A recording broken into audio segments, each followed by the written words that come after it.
சிச்சு காக்காவோட toilet. பறவைகளோட ஊருக்கு கொஞ்சம் தள்ளி சிச்சு காக்காவோட ஒரு சின்ன வீடு இருந்துச்சு.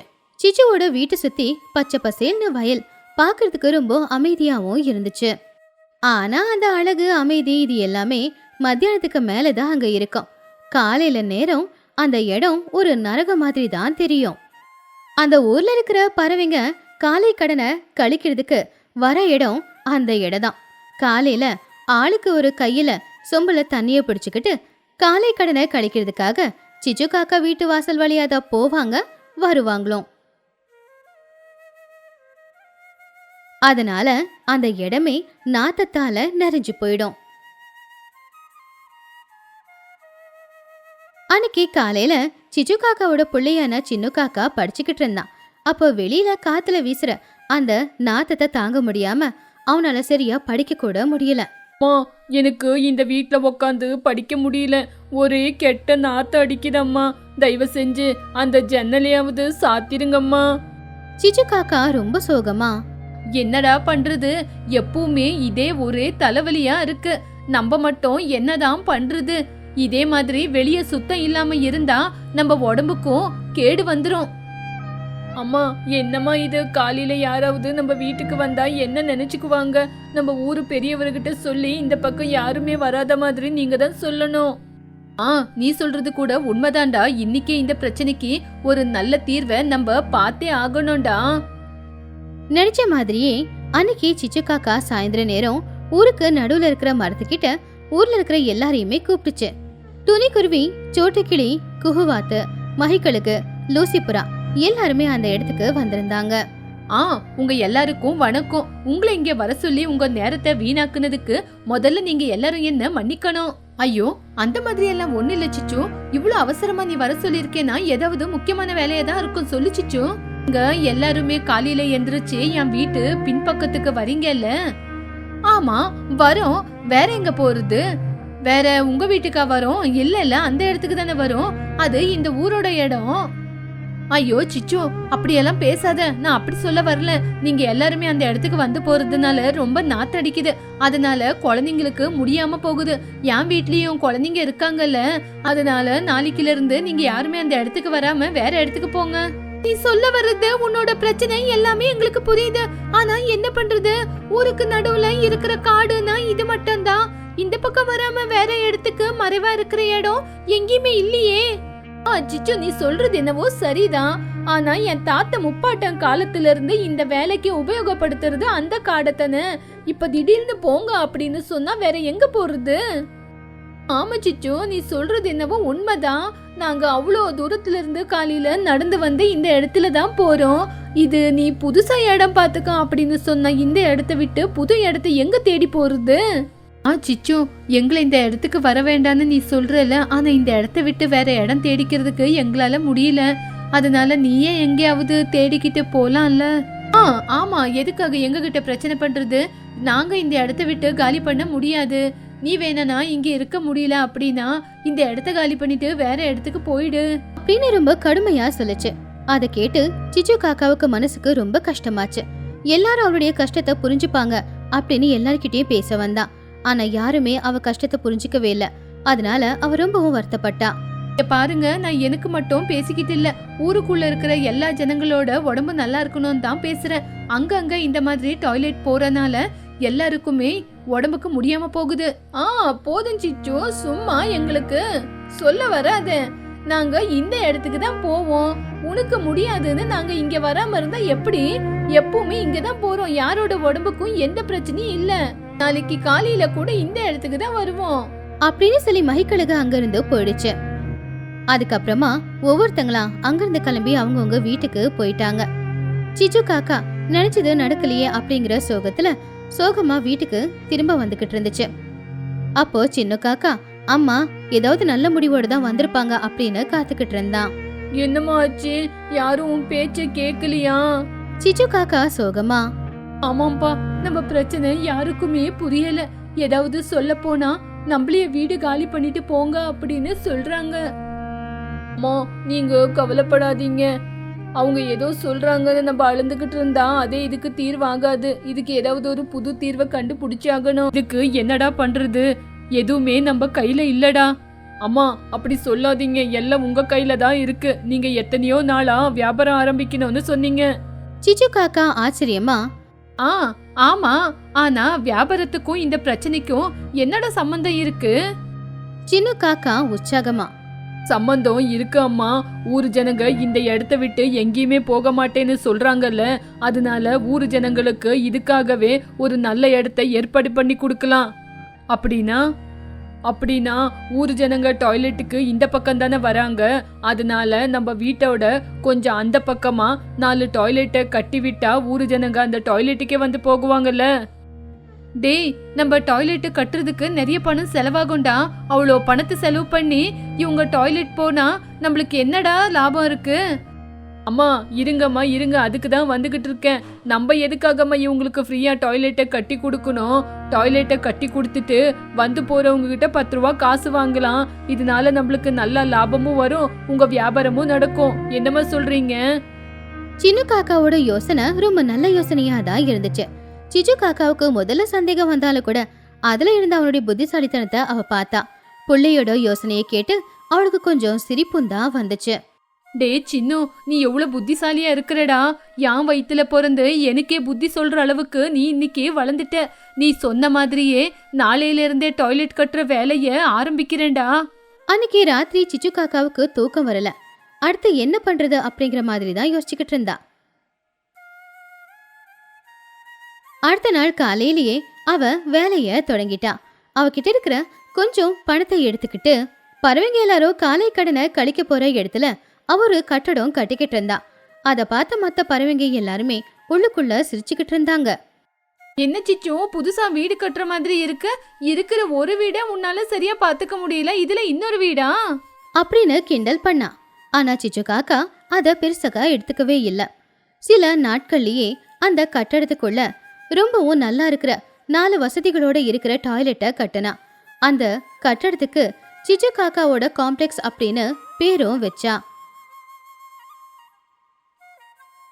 அடுத்த நாள் காலையில ஊர்ல இருக்கிற பறவைங்க எல்லாருமே எப்பவும் போலவே சிச்சு காக்காவோட வீட்டுக்கு பக்கம் காலை கடனை கழிக்க வரும்போது அங்க பெருசா கட்டியிருக்கிற கட்டடத்துக்கு முன்னாடி சிச்சு காக்கா ஒரு டேபிள் போட்டு உக்காந்துக்கிட்டு இருக்கிறத பார்த்து அவங்க எல்லாருமே ஆச்சரியப்பட்டாங்க.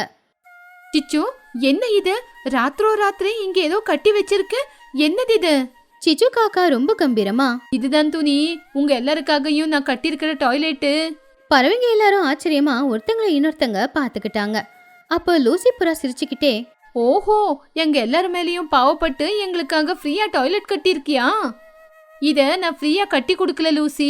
இந்த இடத்துல நீங்க நிம்மதியா யாராவது பாக்குறாங்க அப்படின்னு வெக்கம் இல்லாம நல்லபடியா போயிட்டு வரலாம். இங்க தண்ணி வசதி எல்லாமே நல்லா இருக்கு. இங்க நான் ஃப்ரீயா ஒன்னும் செய்யல. உங்களுக்கு இங்க போயிட்டு வர கேவலம் 10 ரூபா தான். 10 ரூபாவா? அதை கேட்டு எல்லாருமே சத்தமா, என்ன சிச்சு, உனக்கு என்ன பைத்தியம் பிடிச்சிருக்கான்? இந்த மாதிரி வேலைக்கு கூட நாங்க காசு கொடுத்து போகணுமா? இவ்வளவு நாள் ஃப்ரீயா தானே போனோம். நீங்க இவ்வளவு நாள் ஃப்ரீயா தான் போனீங்க. ஆனா அதனால நானும் என் பையனும் எவ்வளோ மன உளைச்சலுக்கு ஆளானோன்னு தெரியுமா? இந்த நாத்தத்துல எங்க உடம்புக்கு முடியாம போயிடுச்சு. நான் 4 ரூபா சம்பாதிக்கலான்னு தான் இதை கட்டி வச்சிருக்கேன். உங்களுக்கு தேவைன்னா காசை கொடுத்துட்டு நிம்மதியா உள்ள போங்க. முடியாதுன்னு சொல்றவங்க திரும்பி வீட்டுக்கு போங்க.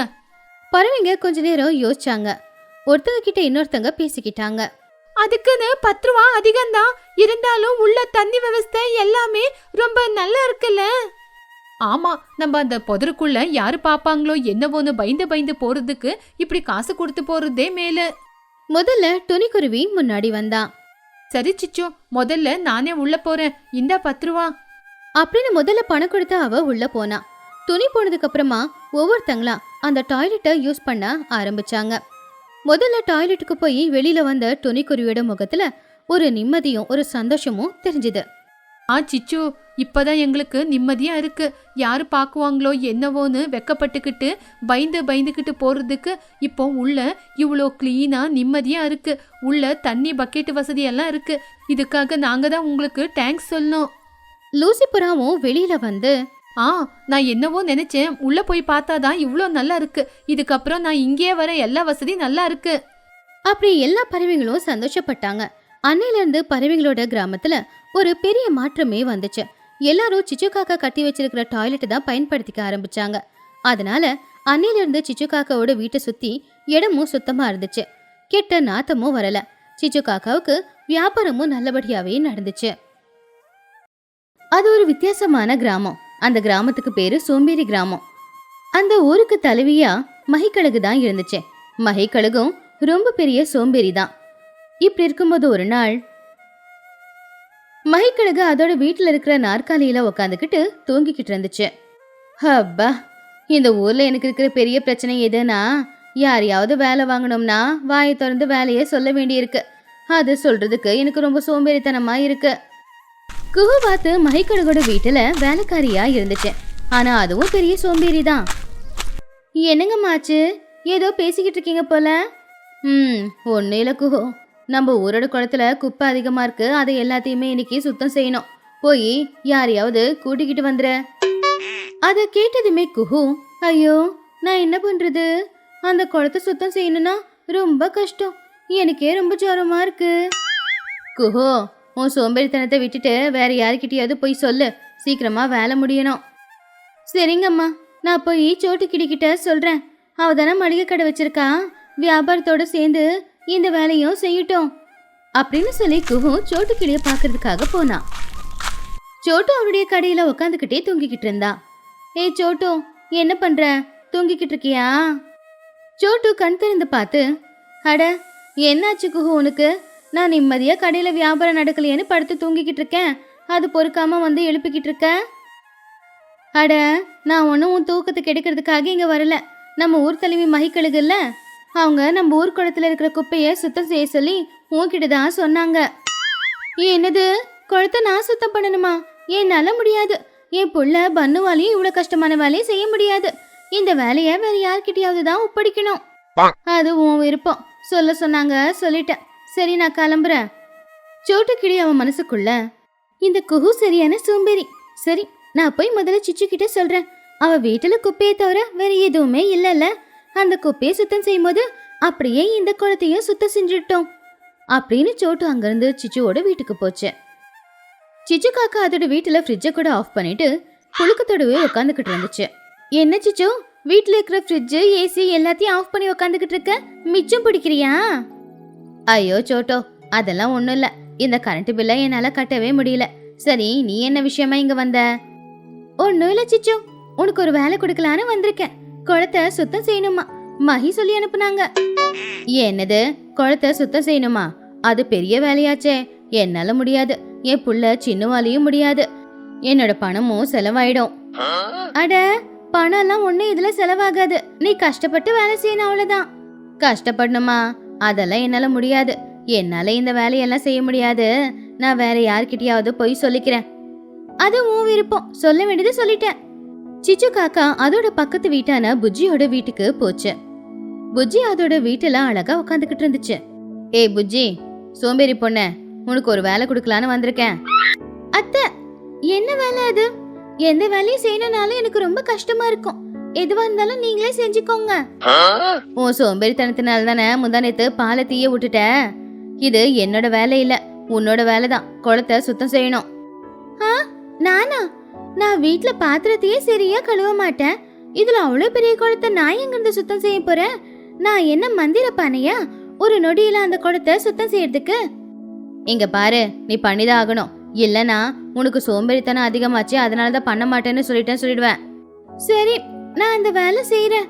ஆனா முடிஞ்சா வேற யார்கிட்டயாவது அந்த வேலையை நான் ஒப்படைச்சிடுறேன். புஜ்ஜி குருவி அவளுடைய மனசுக்குள்ள சிரிச்சுக்கிட்டே, இது ரொம்ப பெரிய வேலை. இந்த வேலையை இந்த ஊர்ல யாராலையும் செய்ய முடியாது. இந்த வேலையை செய்ய யார் தகுதியானவங்க?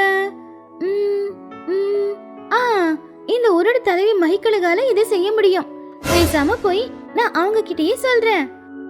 அப்படி புஜ்ஜி குருவி நேரா மகிக்கழுகோட வீட்டுக்கு போச்சு. மகியம்மா, மகியம்மா, நீங்க தூங்கிக்கிட்டு இருக்கீங்களா? யாரது?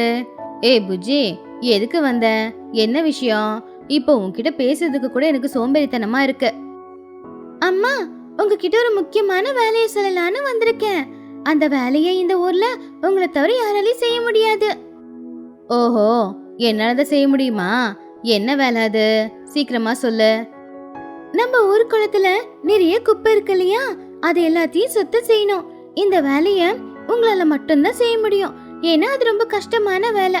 உங்களை தவிர வேற யாராலையும் செய்ய முடியாது. எது நானா? நான் குளத்தை சுத்தம் செய்ய முடியாது. அந்த வேலையை குஹு கிட்ட கொடுத்தனே, அவ ஏன் செய்யல? குஹு அத்தை, உங்களுக்கு புத்திசாலியும் இல்ல, உங்களுக்கு பலசாலியும் இல்ல. இந்த ஊர்ல எல்லாரும் விடுவோம் புத்திசாலி பலசாலி ரெண்டுமே நீங்க தான். அதனால உங்களால இந்த வேலையை செய்ய முடியும். ப்ளீஸ்மா, நீங்களே இந்த வேலையை செஞ்சிடுங்கம்மா. அப்படி புஜ்ஜி மகிக்கழக புகழ்ந்த உடனேயே, ஓஹோ என்னாலதான் முடியுமா? சரி சரி, நானே பாத்துக்கிறேன், நீ கிளம்பு. புஜ்ஜி குருவி சிரிச்சுக்கிட்டே, ரொம்ப தேங்க்ஸ்ங்கம்மா, உங்களாலதாம்மா இதை செய்ய முடியும், நான் வரேன் அப்படின்னு சொல்லி புஜ்ஜி சந்தோஷமா அங்கிருந்து போயிட்டா. புஜ்ஜி சொன்னதை கேட்டு மகிக்கழகுக்கு அதுவே அந்த வேலையை செய்யணும் அப்படின்னு தோணுச்சு. ஆனா மறுபடியும் அதுக்கு சோம்பேறித்தனம் வந்துருச்சு. இந்த புஜ்ஜி அவளோட சோம்பேறித்தனத்தினால என்ன புகழ்ற மாதிரி புகழ்ந்து வேலை எல்லாத்தையுமே ஏன் தலையில கட்டிட்டு போயிட்டாளே, இது அநியாயம். மகிக்கழகு கோவமா குஹுவாத்த கூப்பிட்டுச்சு. ஏய் குஹு, எங்க போயிட்ட? உன்னை குளத்தை சுத்தம் செய்ய சொன்னனே, ஏன் செய்யல? ஐயோ அம்மா, என்ன கேட்காதீங்க, நான் சோட்டு கிட்ட ஒப்படைச்சிட்டேனே. மகிக்கழகு கோவமா, சோட்டு கிட்டக்கிட்டியா? அவகிட்ட ஏன் சொன்ன? நான் உன்கிட்ட தானே வேலையை கொடுத்தேன். நடக்கலனா உன்னதான் நான் கேட்பேன். குஹு ரொம்பவும் கோவமா, என்ன கேட்பீங்களா? இது உங்க வேலை, நீங்களே பெரிய சோம்பேறி, உங்களால செய்ய முடியாம என்கிட்ட சொன்னீங்க, நான் இன்னொருத்தங்க கிட்ட சொன்னேன். குஹு வாத்து ரொம்ப கோவமா சோட்டு கிட்ட போச்சு. ஏய் சோட்டு, நீ எதுக்காக குளத்தை சுத்தம் செய்யல? அட, நீ என்கிட்ட சொன்ன, என்னால முடியாதுன்னு நான் போய் சிச்சு கிட்ட சொன்னேன். குஹுவாத்து நேரா கோவமா அங்கிருந்து போயிடுச்சு. சோட்டு கிளி கோவமா சிச்சுவோட வீட்டுக்கு போச்சு. ஏய் சிச்சு, உன்கிட்ட குளத்தை சுத்தம் செய்ய சொல்லி சொன்னேன் தானே, ஆனா நீ ஏன் செய்யல? ஏன் இப்படி எல்லாம் பண்ற? அட, என்னால செய்ய முடியல, நீ என்கிட்ட சொன்ன, நான் புஜ்ஜி கிட்ட சொன்னேன், இதுல ஏன் தப்பு என்ன இருக்கு? சோட்டு சிச்சுவை திட்டிட்டு அங்கிருந்து போயிடுச்சு. இந்த பக்கம் சிச்சு ரொம்ப கோவமா புஜ்ஜி கிட்ட போச்சு. புஜ்ஜி குருவி நல்லா படுத்து தூங்கிக்கிட்டு இருந்தா. புஜ்ஜி, ஏய் சோம்பேறி பொண்ணு, குளத்தை சுத்தம் செய்ய சொல்லி சொன்னதானே, ஏன் நீ செய்யவே இல்ல? அப்போ புஜ்ஜி கண்ணு கூட திறக்காம, அத்தை, நான் அந்த வேலைய மஹி அம்மா கிட்ட ஒப்படைச்சிட்டு வந்துட்டேனே, அவங்களாலதான் அதை செய்ய முடியும், நீ வேணும்னா அவங்க கிட்ட போய் கேளு. சிச்சு காக்கா ரொம்பவும் கோவத்தோட மகிக்கழக பார்க்க போச்சு. என்னங்க மஹி, புஜ்ஜி உங்ககிட்ட ஒரு வேலையை கொடுத்தாலாமே, அதை உங்களாலதான் செய்ய முடியுமாமே, அப்புறம் ஏன் நீங்க செய்யல?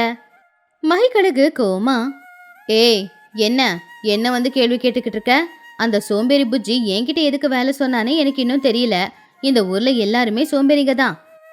அப்பதான் புஜ்ஜி குருவி மகிக்கழகோட வீட்டுக்கு வந்துச்சு. என்னங்க அம்மா, என்ன பிடிச்சு திட்டிக்கிட்டு இருக்கீங்க? நான் தான் உங்ககிட்ட ஒரு வேலை கொடுத்தேன்ல, அதை உங்களாலதான் செய்ய முடியும் அப்படின்னு சொன்னல, அப்படியே நீங்க செய்யல, அப்படின்னா நீங்களும் சோம்பேறி தானா? மகிக்கழகு புஜ்ஜி சொன்னதை கேட்டு ரொம்பவும் ஷாக் ஆச்சு. அதுக்குள்ள சோட்டு கிளி குஹுவாத்து எல்லாருமே மகிக்கழகு முன்னாடி வந்து நின்னாங்க. ஏங்கம்மா, நீங்களே எந்த வேலையும் செய்யல அப்படின்னா உங்களுக்கு கீழே வேலை செய்யறவங்க எப்படி எல்லா வேலையும் செய்வாங்க? இந்த ஒரே சோம்பேறினா இந்த ஊர்ல இருக்கிற நீங்களும் சோம்பேறி தானே?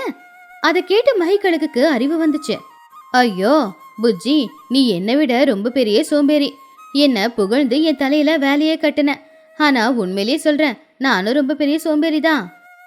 புஜ்ஜி குருவி சிரிச்சுக்கிட்டே, இங்க பாருங்கம்மா, நீங்க சோம்பேறி இல்ல அப்படின்னா போய் குளத்தை சுத்தம் செஞ்சு நான் சோம்பேறி இல்ல அப்படின்னு எல்லாருக்கும் நிரூபிச்சு காட்டுங்க. அப்பதான் இந்த ஊர்ல இருக்கிற எல்லாருமே சோம்பேறித்தனத்தை விடுவாங்க. முக்கியமா நான் சோம்பேறித்தனத்தை விடுவேன் அப்படின்னு சொல்லி புஜ்ஜி குருவி சிரிச்சுக்கிட்டே சந்தோஷமா அங்கிருந்து போயிட்டா. இந்த புஜ்ஜி சோம்பேறித்தனத்துல என்ன மிஞ்சிடவா போல. நான் இல்லை இனி இந்த ஊருக்கு தலைவி, இந்த புஜ்ஜி குருவி தான் இந்த ஊருக்கு தலைவி. அப்படி புஜ்ஜி குருவி அவளும் சோம்பேறி, ஊர்ல இருக்கிற எல்லாருமே சோம்பேறி, மகிக்கழுகும் சோம்பேறி அப்படிங்கறத நிரூபிச்சா. கடைசியில ஊர்ல பெரிய சோம்பேறியான மகிக்கழுகு தலையிலேயே மறுபடியும் குளத்தை சுத்த செய்யற வேலைய தூக்கி போட்டுட்டு ஊருக்காரங்க எல்லாருமே புஜ்ஜிய பார்த்து ஆச்சரியப்பட்டுக்கிட்டு இருந்தா. அந்த நேரத்துல புஜ்ஜி வீட்டுல போய் நல்லா படுத்து தூக்கிக்கிட்டு இருந்தா.